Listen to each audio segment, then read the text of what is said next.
Next up is Kalpani Wijesooriya, a Ph.D. student in electrical and computer engineering. Her presentation is titled AI and Machine Learning for a New Era of Reliable Electricity. Kalpani, welcome to the stage.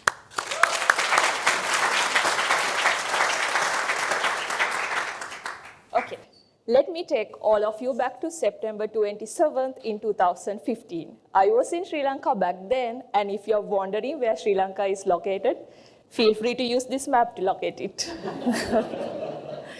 It was a Sunday, close to midnight, and I was working on my laptop in my room, and suddenly lights went out in my room.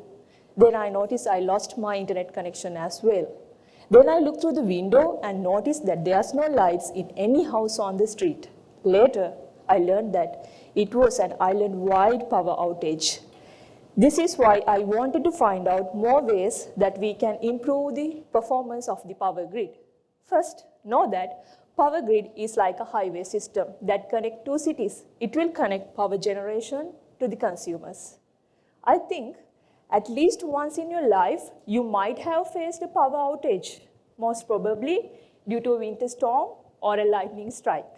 But most of these power outages happens due to the equipment failures in the power grid, not due to natural events.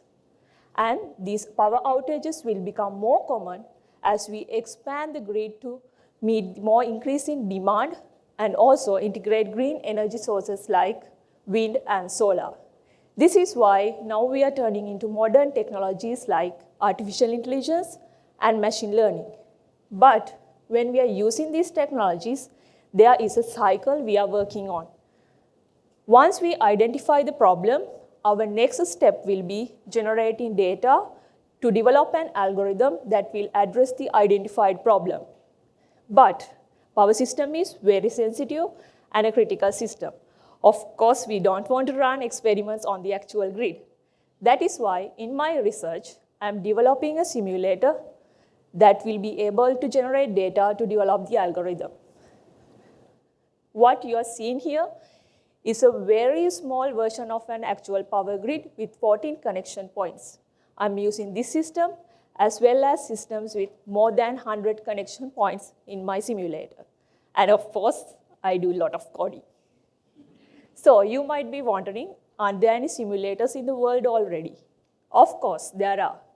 But most of these simulators either expensive or slow. So with the simulator I'm developing with the programming language called Julia, I will be addressing both of these issues. Once we develop and generate data, our next step will be developing the algorithm and then testing it and keep fine-tuning it. With AI-driven solutions and simulations like this, we can make the power grid more resilient and reliable. And just like your doctor helps you to prevent diseases, these technologies will help us to prevent power outages and have more control over the power grid. Do you know, electricity is something we rarely think about until it's gone. But the impact of losing it is enormous. So the next time you turn on a light, know that there is a complex system working behind the scenes to keep it on. Thank you so much.